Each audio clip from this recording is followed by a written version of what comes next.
Bonjour Mariam, pourquoi cette étude sur la violence dans la région de l'océan Indien? Bonjour Anaëlle. C'est une étude qui brosse un tableau des problèmes de violence. Donc il y avait plusieurs catégories de violence dans la famille, à l'école, dans les rues et même les problèmes de participation et manque de loisirs pour les enfants.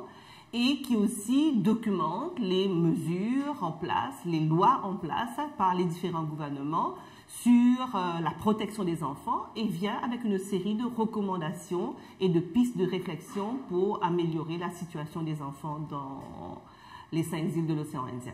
Et quel type de violence existe dans la région de l'océan Indien? Donc, comme je te le disais, on a fait plusieurs catégories, donc violence dans la famille, violence à l'école, violence dans les rues et dans les institutions. Et on a vu que la violence est plus ou moins courante, c'est plus ou moins courant dans les 5 pays au niveau de la famille. Il y a cette conception des parents, malheureusement, que pour éduquer, pour élever son enfant, il faut exercer une forme de violence. Et on a vu aussi que la violence est banalisée. On pense que c'est normal de frapper son enfant pour socialiser l'enfant. Et les parents ont tendance aussi à perpétuer un peu, tu vois, il y a un cercle vicieux, donc à perpétuer les formes de violence qu'ils ont reçues eux en tant qu'enfants, donc de refaire un peu le même schéma sur leur enfant, donc de frapper leur enfant pour l'éduquer. Alors que nous recommandons qu'il y a d'autres mesures, d'autres alternatives à la violence, qu'on peut dialoguer, etc. au sein des familles. Donc la violence est une violence physique au sein des familles, mais malheureusement aussi, il y a des violences sexuelles, des violences psychologiques par un mauvais langage, par un langage abusif à l'égard des enfants, de maltraiter un enfant, etc., par la négligence à l'égard des enfants. Et pour revenir à la violence sexuelle, malheureusement, de par le fait aussi que de plus en plus nous avons des familles désunies, des familles recomposées, il y a la violence sexuelle sur les enfants et la majorité des filles, par les beaux-parents, par les conjoints et les concubins.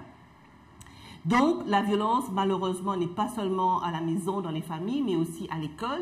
Donc, il y a la violence des enseignants sur les enfants, mais aussi la violence des enfants à l'égard de leurs enseignants, un manque de respect de l'enseignant et manque de respect aussi de tout l'établissement scolaire, de toute l'institution scolaire.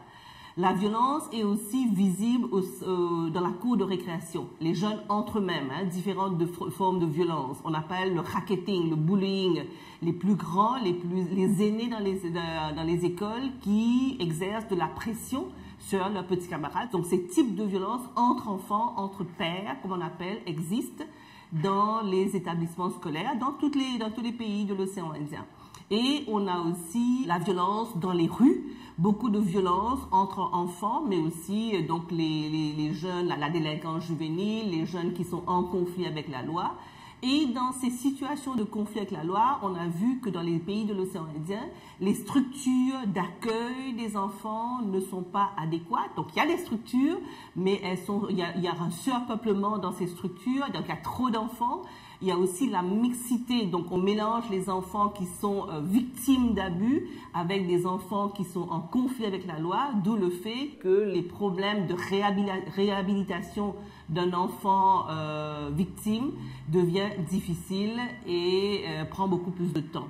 Donc il y a toutes ces formes de violence et on a vu aussi dans les pays de l'océan Indien, que ce soit aux Seychelles, à Maurice même aux Comores, qu'il y a aussi l'exploitation sexuelle des enfants à des fins commerciales. Les enfants, on essaye d'abuser des enfants en les attirant pour des cadeaux, pour l'argent de poche, etc. Et ça c'est vraiment des formes de violence qui ont des répercussions sur la vie d'un enfant.